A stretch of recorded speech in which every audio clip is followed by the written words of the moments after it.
I'd like to introduce you to Mr. Hennis of Barclays Bank. Good morning. CEO. This is David. Morning, David. David Shabbat. Nice Our to meet you.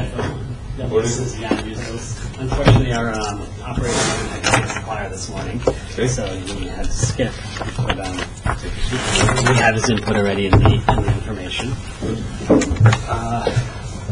What I suggest we do is we're going to have our CFO. I asked him to lead the meeting. I think he's the man behind the numbers and can explain to you what's happening here. And obviously, we're here to hear all your concerns and talk to you. How do we help a relationship and make you feel more comfortable working with the new management team? Exactly. I mean, nice meeting you first. It's very nice of you to welcome us here in your office. So yeah, I mean, as Moshe just said, I mean, we would be very happy to. I mean, you wrote a mail to me yesterday, mentioning that you had some concerns about the company. Can you maybe let us know a little bit more? Absolutely. I mean, the most of course glaring concern is that we're very close on our overdraft. That's the limits of our overdraft. There are other concerns, which of course have to do with the fact that it's new management, it's a new investor, which we're not aware of their ultimate intentions with the company. So there's a certain comfort level that I need to gain for long-term prospects. So we do have, of course, short-term, immediate issues to deal with today that I would like to get some answers to and get some comfort with. Okay, good. So you want to look first at the short term? I mean, I would rather start with the long term, I guess. Just maybe to introduce you a little bit more what we are planning to do. Yeah. Maybe Moshe, if you want to take care of this, or yeah. In general, I just how is it? Your supplier meeting went okay? Yeah. I was, of course, at the factory working for our best client. Money management well. Funny's our new production manager has been working days and nights, making sure that things run smooth.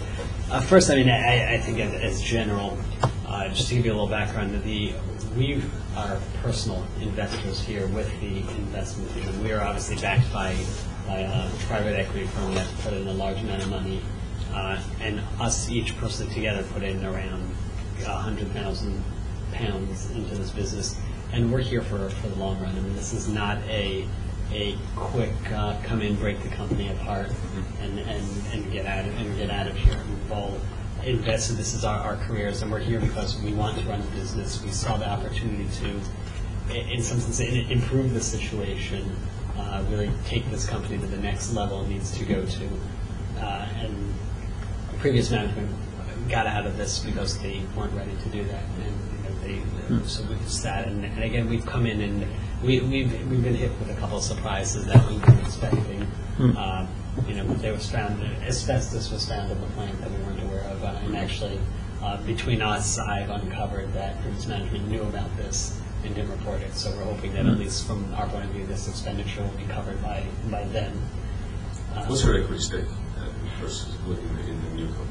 Structure. It's 10%, but we can be diluted to 4%, if I'm not mistaken. Exactly. Depending on an option that the financial investors can exercise. And this option could be exercised after 6 years. Right. After 6 years. Based on performance. Based on performance of the company, they have the right to convert their a loan to shares. Rights to sell. Okay. And in the board structure, what does it look like? Management, investors? They have 3 seats, and we have 2 seats. So, but the third person, I mean, is not actually nominated by them directly, so he's kind of a neutral person. So it is quite. I mean, there's quite a good balance, I think, between the investors and the management team in this company. I think also what is important is to maybe just, I mean, tell you a little bit what our investors are. I mean, they are a really highly professional private equity firm. They've invested more than £20 million in this business, after, of course, making all their calculations and control and due diligence, etc. So they really believe in this business. I mean, which looks actually extremely promising. I mean, we've been talking with our customers now for the last few days, and I mean, and we have this very high specialty in doing last-minute printing, which is, I mean, that's one of the only firms in this whole region that can do that. And we really, I mean, having this very strong competitive advantage, that makes us different. So, yeah. So maybe looking now more into the short-term problems. Just one comment on the private equity investors. Of course, I'm fairly skeptical of private equity investors, especially the reputation in the market. They tend to weld companies together and lock their employee losses. And this is a small town. We're a cornerstone of this town here. So what I don't want to see end up.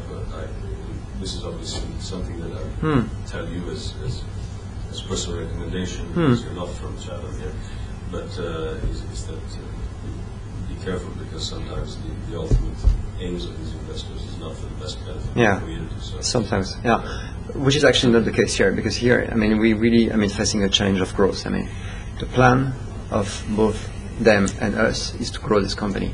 So, I mean, it is called, I mean, and that's really part of our strategic business plan, and profitable growth. So we want to grow profitably, so grow this business to the next level. So that means that we'll have to keep most of the people on board. Right. I mean, from what we know from them in our agreements with them, and obviously there's nothing in writing saying that they're not going to force, or they're not going to cut up the company, but from our understanding, this is not why we're here.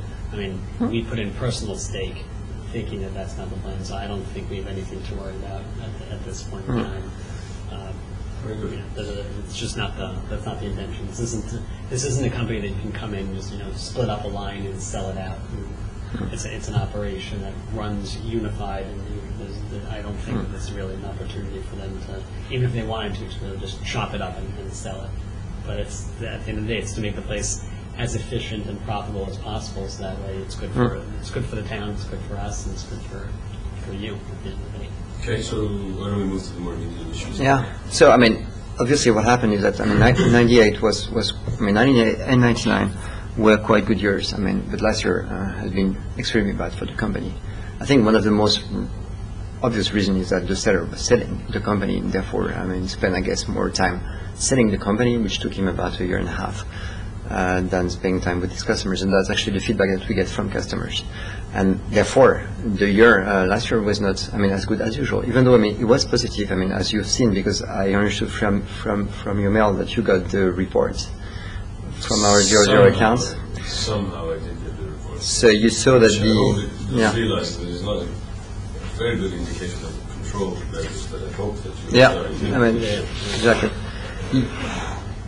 But the investors on their way out the door, I think they actually tripped over the plug of the server and forgot to back it up. So, unfortunate for us on the first day that the server was down, but I guess it's Murphy's Law not in our favor.